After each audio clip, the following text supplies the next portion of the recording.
Let's switch now and let's take you to Brian Battle, Vice President of Performance Trust Capital Partners, standing by for you in Chicago. Brian, let us just stay with that theme of the problems in Europe. Nouriel Roubini on another network just a short time ago was talking about dominoes, and we know what happens to dominoes with the metaphor. They tend to fall into each other.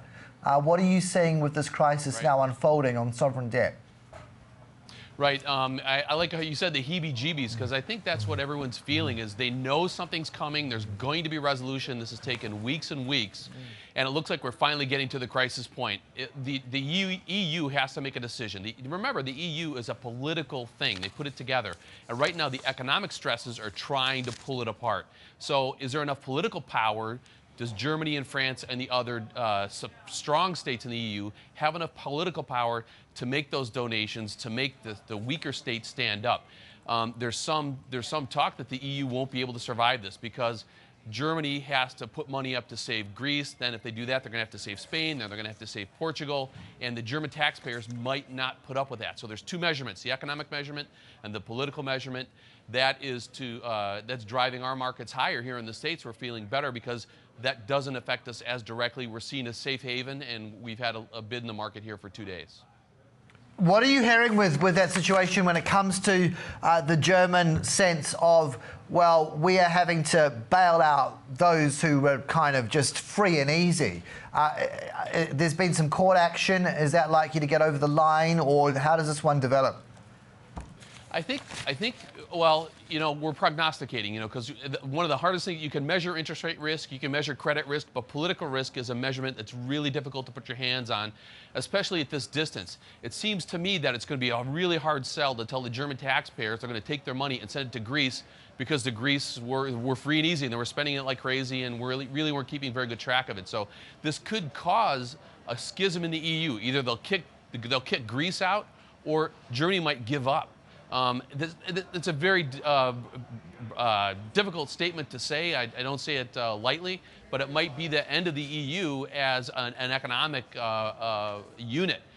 It seems like we have equilibriums in the market. You know, things are kind of quiet. You know, there's this thing going on in Europe, but that's not really what we're feeling. It feels stable. We don't have equilibrium. There's a giant problem in Europe that has to be resolved. We've got too much debt, and the solution can't be more debt from a strong state. As I said a second ago, that's making us feel better because that money's coming here to the States to hide, but it affects us, it affects you, because as an economic unit, if the EU is broken apart into its subsidiary pieces, that's going to slow down economic activity in Europe, and that's bad for U.S. and any other economy that trades with any of the European nations. So are you suggesting we could indeed see nation states inside the EU bailing out of the euro even and reverting to their old currencies? Are we even talking about, you know, returning to the Deutschmark and the drachma? Yeah, if you remember, in 1999, the Maastricht Treaty was really put together as a pinnacle, as I said before, of political power. You know, we're going to unite the EU, and we're all going to operate under the same set of rules.